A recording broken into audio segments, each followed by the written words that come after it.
Anyway, this is a Facebook post I did this morning. It's kind of interesting. It says a Facebook friend told me they'd mentioned a basement being under the Midland Home Depot to a girl he knows, and she said, be careful who you're telling this to and how that's dangerous. You need to be careful who you're talking to about that. Obviously, this is the underground facility that Rhonda Denman Rogers said was a half block from my home.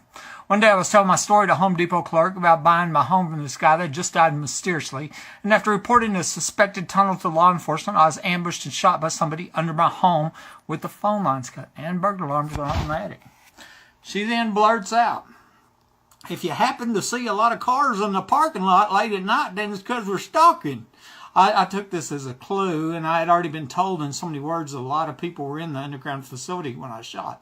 I was also told they were going to have their life ruined if it was found out what they were doing there. My friend that told me about the young girl who was murdered at the 2010 oil show party would leave my home and be at the location of this party in 5 minutes. That's about how much time it would take to drive to this parking lot at Home Depot. Just last week, I contacted Crime Stoppers, the sheriff, the mayor, and the Texas Rangers concerning the remains of a girl found in 2013 who I suspected might be the one that was murdered at the oil show party for refusing to prostitute, and that was in 2010.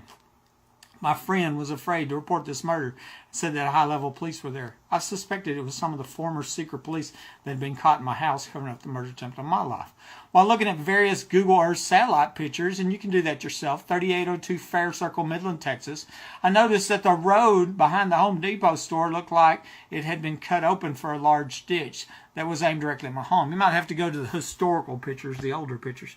And I posted this picture to Facebook, and we were talking about the underground facility when local landman Betty Shipley said, I know for sure it's there. All of these unsolved murders and crimes just could be solved just by arresting the secret police and charging them with accessory to capital attempted murder. They were caught on camera, you know. They knew the risk of sneaking into my home and stealing evidence. That is why they disabled the outside cameras, then tried to disable the one that caught them.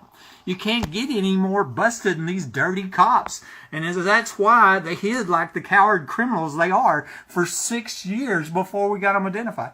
This was the burglar alarm going off at Home Depot this morning. I know.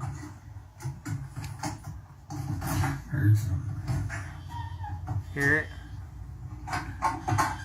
That was this morning. Now they're going off in my home. You see what? Do you see the connection there? Okay. Okay, here's some of the Facebook posts. This was the print screen where he tells me, I mentioned a basement being on the Midland Home Depot store. She said, be careful who you're telling to about this. That's dangerous, okay? I kept his name out for his safety, but I sent this to law enforcement.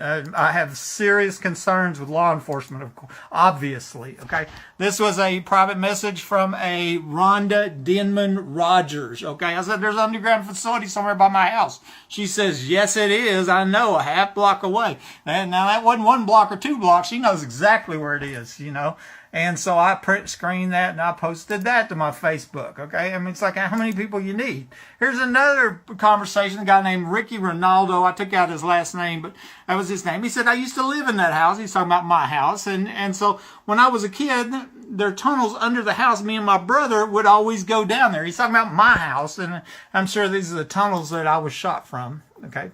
And so I was told in so many words that a lot of people were under my home or here when I was shot, okay? And you can see I was shot there on the left side of my house. I've got an arrow pointing to it. And directly behind my house is an alley, a secluded truck unloading lane, seeing lots of suspicious traffic. I'm going to back this out. And so where would a lot of people park? Well, look at there. There's a huge parking lot on the other side of the Home Depot store.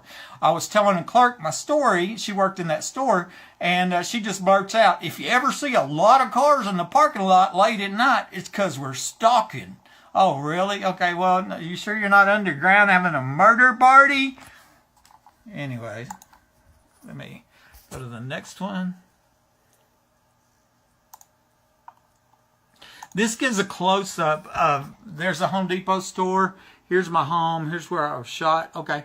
And you can see this. You go to Google Earth Maps. Does it look like a ditch was cut coming out of the back of Home Depot aimed directly at my house? Does everybody see that? I mean, does it look like there might be a tunnel under there where people with guns can come over and murder the unsuspecting homeowner here? And go to Google Earth and check that out.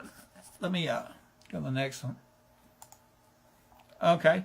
Here's a video I did. Okay, and this video is called the Murder Attempt Timeline. I'm like, at this minute this happened. At this minute that happened. At this minute this secret police showed up. At this minute the secret police disabled the cameras. At this minute I told Detective Rodriguez proof is at my house. At this minute we see Detective Rodriguez sneaking into my house. We see April Chandler with her hand in the booty bag stealing the evidence that I told them about. At this minute. You can't get any more busted. Okay? And then 6 years, 2 of them recognized Rodriguez and Chandler, but then that left 9 of them. All we had was pictures and no police report, okay? And so now we know the first 2 that showed up, well, the first one was not even from here, from Martin County Sheriff John Woodward. He was that sheriff that was just arrested a couple weeks ago. And then the late Midland Sheriff Mike Naylor. They were the first to arrive minutes after I crawled out to survive a capital murder attempt. They had the cameras disabled on my house just a few minutes later. And then we see Rodriguez and Chandler already recognized. Tony Dickey, he was a lieutenant.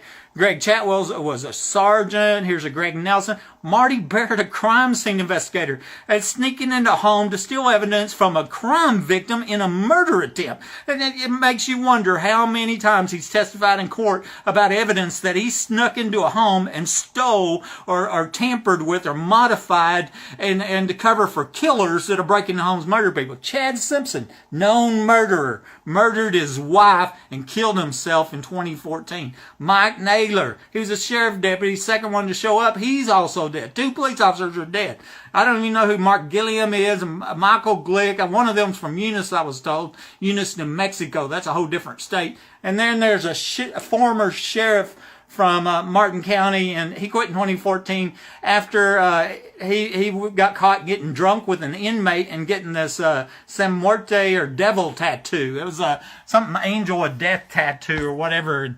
And as I was just saying, he was in the news and just arrested. Previous homeowner of my home, okay, Mike Lawhon. He died on October 12th.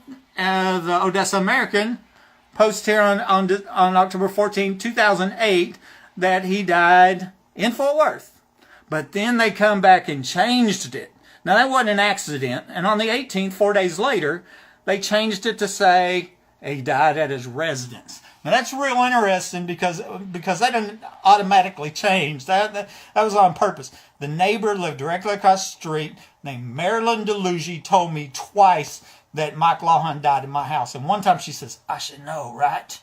And so and then there's other evidence that's showing, that I believe that he was murdered here, carried to Fort Worth. Then the house was sold to me, and I moved in a few weeks later.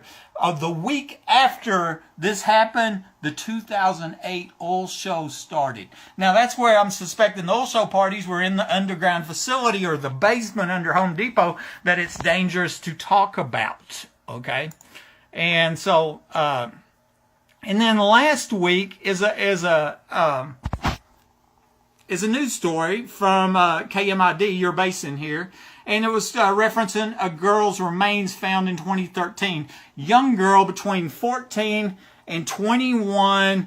And here it says where they're found, and they're found back in 2013. Well, remember my friend that was at the oil show party in 2010 told me a young girl was murdered and for refusing to prostitute. She was afraid to report that murder to the police and said high-level police were there. Okay, I have a feeling this girl. I contacted the Crime Stoppers, the sheriff. I sent this evidence to the mayor, to the Texas Rangers, but once again, I'm highly concerned about corrupt police in this area. When I reported a suspected tunnel at my house, 2 weeks later, I'm ambushed and shot. This is Buddy Webb, Midland, Texas.